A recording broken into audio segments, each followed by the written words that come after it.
Dear student, Assalamu alaikum.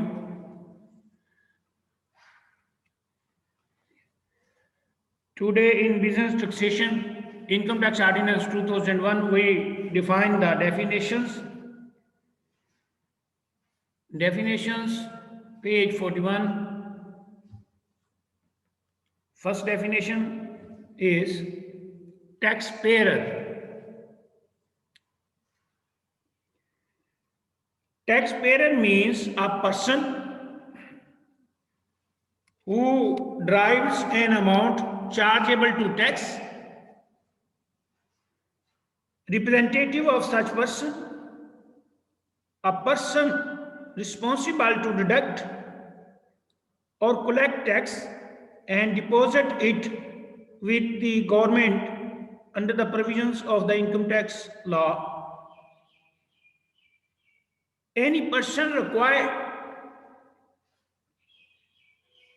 to furnish our returns or pay tax under Income Tax Ordinance 2001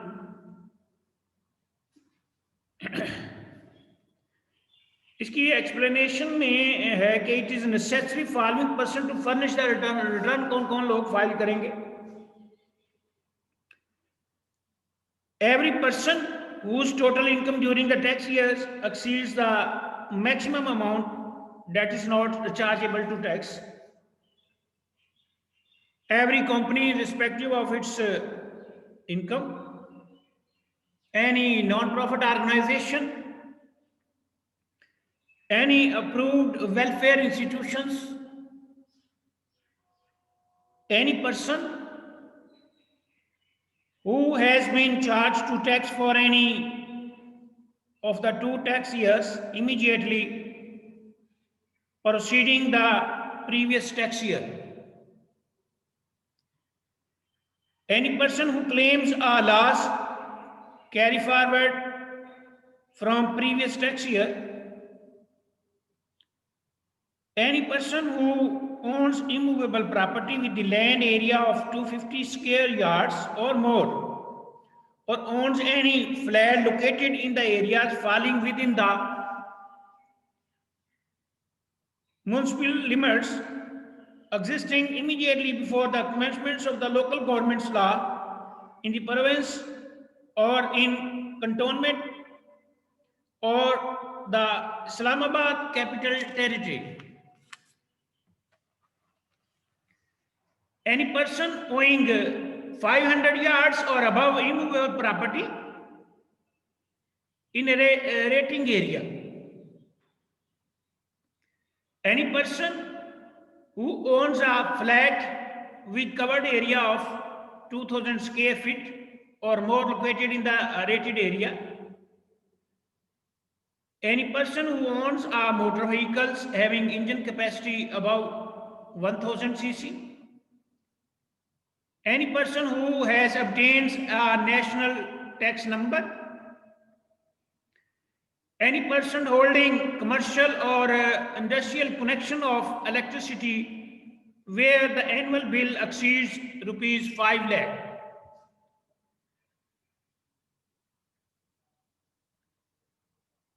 Every businessman whose income is more than 3 lakh but less than the 4 lakh for the tax year. Any organization registered with the Chamber of Commerce and Industry and trade associations or a professional body should also be filed the return.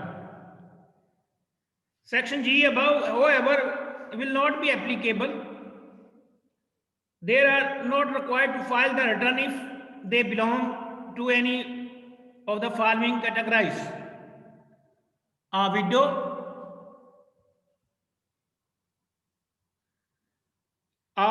an orphan below the age of 25,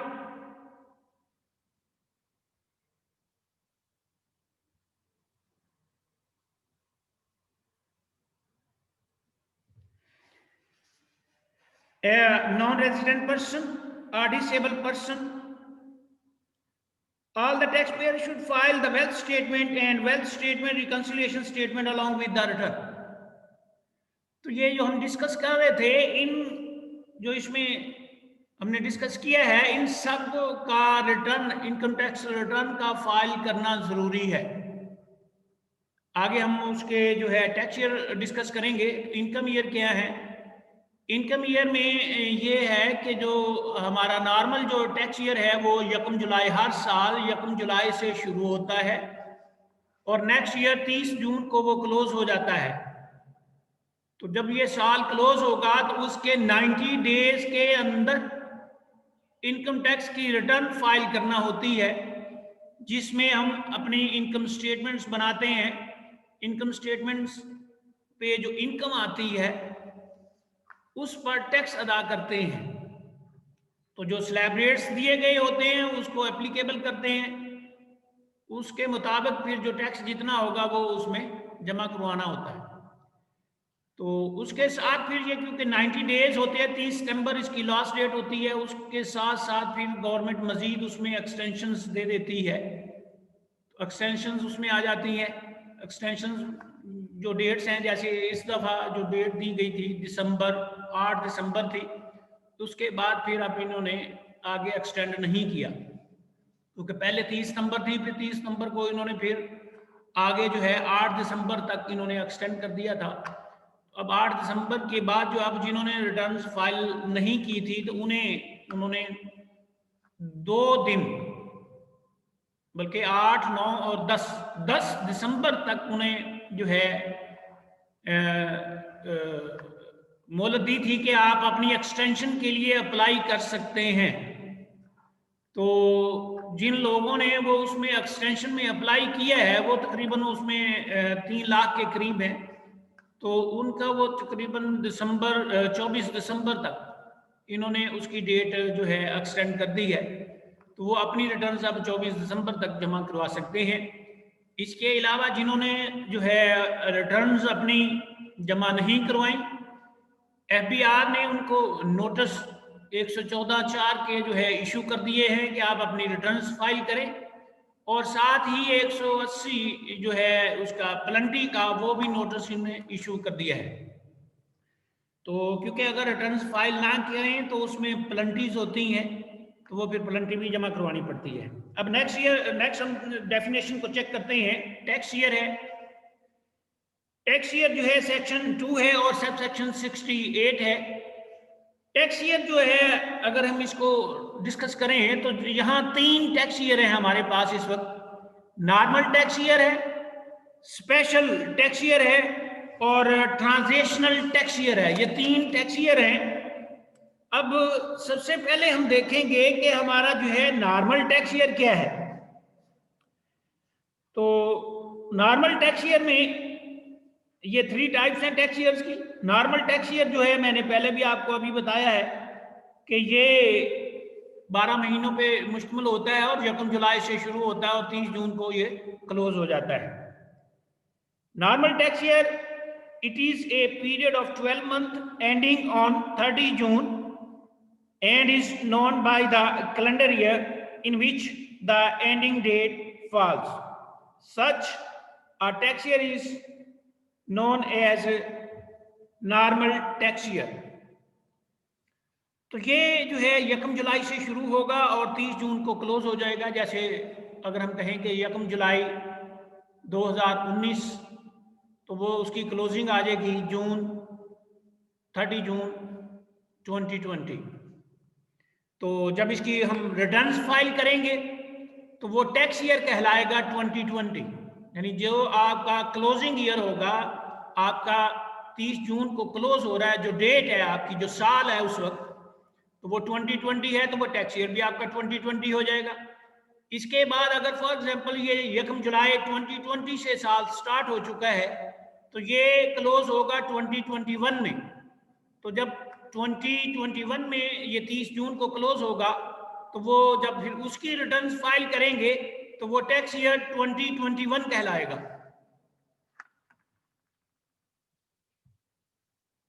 अब next हम इसमें देखते हैं special tax year.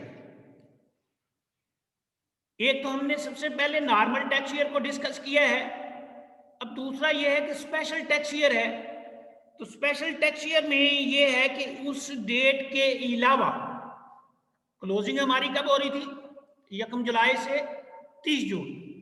अब इसमें ये जो special tax years हैं, ये कोई जनवरी से स्टार्ट होगा, 31 दिसंबर को क्लोज हो जाएगा, कोई 1 मार्च से शुरू होके 31 दिसंबर को क्लोज हो जाएगा। इस तरीके से ये इनको हम जो है स्पेशल टैक्स ईयर्स होंगे। अब स्पेशल टैक्स ईयर को हम डिस्कस करते हैं। In the case of any person और क्लास ऑफ पर्सन और any source of income, the board may specify a period of 12 months at their tax year. For example, in the case of all companies manufacturing cotton textiles, the board may specify that their year will be commencing on 1st October and will end on 30 September following. तो ये 12 माह बनते हैं। 1 अक्टूबर से start हुआ और ये closing इसकी आ गई है सितंबर 30। अब नीचे इसका एक टेबल उन्होंने बना के दे दिया है कि कौन कौन से जो स्पेशल टैक्स ईयर्स में फॉल करते हैं। तो कंपनी मैन्युफैक्चरिंग है 1 जुलाई से 30 जून है, ये जूट कंपनीज हैं। कंपनीज मैन्युफैक्चरिंग है शुगर कॉटन टेक्सटाइल्स हैं, 1 अक्टूबर से 30 सितंबर होती हैं। ऑल पर्सन्स एक्सपोर्टिंग राइस, तो ये 1 जनवरी से 31 दिसंबर है। All persons carrying on business of cotton ginning, तो 1 सितंबर से 31 अगस्त है। All persons carrying on business of rice husking, तो ये 1 सितंबर से 31 अगस्त है। All persons carrying on business of oil milling है, 1 सितंबर से ये 31 अगस्त है। All companies carrying on business manufacturing and dealing 1 अप्रैल से 31 मार्च है। ऑल इंश्योरेंस कंपनीज 1 जनवरी से 31 दिसंबर है। तो ये जितनी भी ये इस टेबल में दिए गए हैं ये स्पेशल टैक्स ईयर्स में फॉल करती हैं कंपनीज जो टैक्स पेयर्स हैं। अब हमने डिस्कस किया टैक्स ईयर को कि ये 3 टाइप्स हैं। फर्स्ट हमने नॉर्मल टैक्स ईयर को डिस्कस किया है कि वो 1 जुलाई से 30 जून तक चलेगा, और बकाया जो है स्पेशल टैक्स ईयर्स में है कि कोई जनवरी से स्टार्ट होकर दिसंबर 31 में क्लोज हो रहा है और कोई 1 अक्टूबर से 31 मार्च में है। तो इस तरीके से ये स्पेशल टैक्स ईयर्स कहलाते हैं। अब इसमें अगर किसी को कोई प्रॉब्लम हो तो वो इससे अगली जो हमारी टाइप्स है उसे हम कहते हैं transitional tax year. Transitional tax year, तो वो ट्रांजिशनल टैक्स ईयर में फॉल करता है कि फॉर एग्जांपल अगर नॉर्मल टैक्स ईयर से आप जाना चाह रहे हैं स्पेशल टैक्स ईयर में, तो फिर आप एक एप्लीकेशन लिखते हैं कमिश्नर के नाम के, हम जो है नॉर्मल से स्पेशल टैक्स ईयर में जाना चाह रहे हैं कि हमारा जो साल पहले स्टार्ट हो रहा है 1 जुलाई से, हम जाना चाह रहे हैं जनवरी से दिसंबर। अब जब आप कन्वर्ट होंगे तो उसमें एक गैप आएगा, वो 6 माह का हो सकता है, 3 माह का हो सकता है, 9 माह का। तो जो गैप आएगा उसे हम कहते हैं ट्रांजिशनल टैक्स ईयर, उसे हम कहेंगे transitional tax year. For example हम नॉर्मल टैक्स ईयर से शिफ्ट होना चाह रहे हैं स्पेशल टैक्स ईयर में, तो नॉर्मल टैक्स ईयर हमारा 1 जुलाई से लेके 30 जून है, और जो स्पेशल टैक्स ईयर है उसमें हमारा जो है वो 1 जनवरी से लेके वो 31 दिसंबर है। तो जब हम नॉर्मल से स्पेशल में शिफ्ट होंगे, ट्रांसफर होंगे, तो उसमें जो हमारा 1 जुलाई से लेके 31 दिसंबर तक ये 6 माह का जो पीरियड है ये ट्रांजिशनल टैक्स ईयर कहलाएगा। अब इसको हम देखते हैं ट्रांजिशनल टैक्स ईयर को। When tax year of any class of persons or single persons is change as a result of an order by the board or commissioner of income tax, it results in the emergency of changing period which is known as transitional tax year and is treated to be a separate tax year. It consists of the period between the end of the last year before the change and the start of the change tax year. तो इसमें जो difference है वो उसे हम कहेंगे transitional tax year.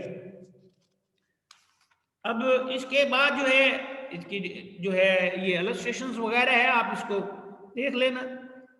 Next हम इसको जो डेफिनेशन है उसको डिस्कस करते हैं, वो है टोटल इनकम। टोटल इनकम है और सेक्शन 2 है, सब सेक्शन 69 है। The total income of a person for a tax year shall be the sum of the person's income under each of the heads of income for the year. Following are the heads specified in the law for this purpose. ये incomes बता दी गई हैं, ये 5 incomes हैं। कौन कौन सी है? Salary है, इनकम फ्रॉम प्रॉपर्टी है, इनकम फ्रॉम बिजनेस है, कैपिटल गेन्स हैं, इनकम फ्रॉम अदर सोर्सेज। ये 5 हेड्स हैं और ये 5 हेड्स ही हमने इनकम टैक्स में डिस्कस करने हैं आगे 1 बाय 1। इसी पर ये सारा टैक्स जो है मुश्तमिल है।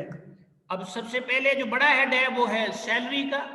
सैलरी हम सेक्शन 12 के तहत जो है इसको डिस्कस करेंगे आगे 1 बाय 1 कि सैलरी, उसमें बेसिक सैलरी क्या है, उसमें मिनिमम टाइम स्केल क्या है, फिर उसमें हाउस रेंट अलाउंस क्या है, उसको कैसे एडजस्ट करना है।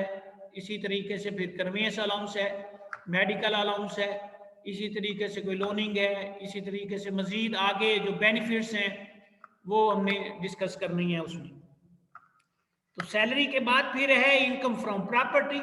अगर इनकम फ्रॉम प्रॉपर्टी को हम डिस्कस करें तो हम इनकम फ्रॉम प्रॉपर्टी मीन्स कि जो आप ये मार्केट्स हैं, शॉप्स हैं, घर हैं जो किराए पे दे दिए जाते हैं, उनसे जो इनकम आती है उसे इनकम फ्रॉम प्रॉपर्टी कहते हैं। वो सारी की सारी इनकम फ्रॉम प्रॉपर्टी में इंटर करेंगे। थर्ड इसमें है इनकम फ्रॉम बिजनेस और प्रोफेशंस हैं। ये इसमें जो बिजनेस इनकम है, जितने भी ये मार्केट्स बनी हुई हैं, जितने लोग ये कारोबार कर रहे हैं, क्लॉथ का, तो गारमेंट्स का, मेडिसिन का, कोई मोटर कार का, कोई मोटरसाइकिल्स का, तो ये जितने भी लोग हैं ये सारे के सारे इनकम फ्रॉम बिजनेस। साथ उसके प्रोफेशन आ जाता है। प्रोफेशन में जो जितने ये लोग डॉक्टर हजरात हैं, वकील हजरात हैं, एडवोकेट्स हैं, तो ये सारे इसमें इनकम अपनी डिक्लेयर करते हैं कि कितनी है। इसमें जो इनकम फ्रॉम बिजनेस में, इसमें उसी तरीके से सारी जो है इनकम स्टेटमेंट बनाई जाती है और बैलेंस शीट भी, और साथ अगर उसमें ऐड भी कर देते हैं। इसके बाद है कैपिटल गेन्स है। कैपिटल गेन्स ये अकाउंटिंग पॉइंट ऑफ व्यू से है कि आपको अगर याद हो, आपने पढ़ा होगा इंटर में भी और शायद बीकॉम पार्ट 1 में भी, कि हमारे जो एक्सपेंडिचर्स होते हैं ये 2 टाइप्स के हैं। एक रेवेन्यू एक्सपेंडिचर हैं और दूसरे कैपिटल एक्सपेंडिचर्स हैं। रेवेन्यू एक्सपेंडिचर जो हमारे रोजमर्रा के अखराजात होते हैं वो हैं, जिसे हम इनकम स्टेटमेंट में इनकम में से माइनस करके नेट इनकम कैलकुलेट करते हैं। दूसरे हमारे कैपिटल एसेट्स होते हैं। कैपिटल एसेट्स में लैंड, बिल्डिंग, प्लांट, मशीनरी है, मोटर व्हीकल्स है, एक्सेट्रा। इसी तरह कोई प्राइस बॉन्ड्स वगैरह है, इन्वेस्टमेंट यहाँ की हो, शेयर्स हो सकते हैं, डिबेंचर्स हो सकते हैं। अब जो कैपिटल है इसको जब हम बेचते हैं, बेचेंगे तो उस पर हमें जो प्रॉफिट होगा उस पर फिर अलग टैक्स कैलकुलेट किया जाएगा। जो रेट्स दिए गए हैं उसके मुताबिक जो है हम टैक्स उसका कैलकुलेट करेंगे। इसके बाद है income from other sources. Income from other sources जो है ये ऊपर हमने 4 हेड्स डिस्कस किए हैं। Salary, income from property, income from business और प्रोफेशन, कैपिटल गेन्स। इन चारों के अलावा अगर कोई और इनकम है तो वो इनकम फ्रॉम अदर सोर्सेज में आ जाती है। जैसे कि आपका कोई प्राइस बॉन्ड निकल आया है, कोई आपने जो है लॉटरी निकल आई है, तो ये सारी की सारी, या कोई आपका प्रॉफिट्स बैंक्स में आपने पैसे रखे हैं वहां से प्रॉफिट आ रहा है, तो ये इनकम फ्रॉम अदर सोर्सेज में आएगा।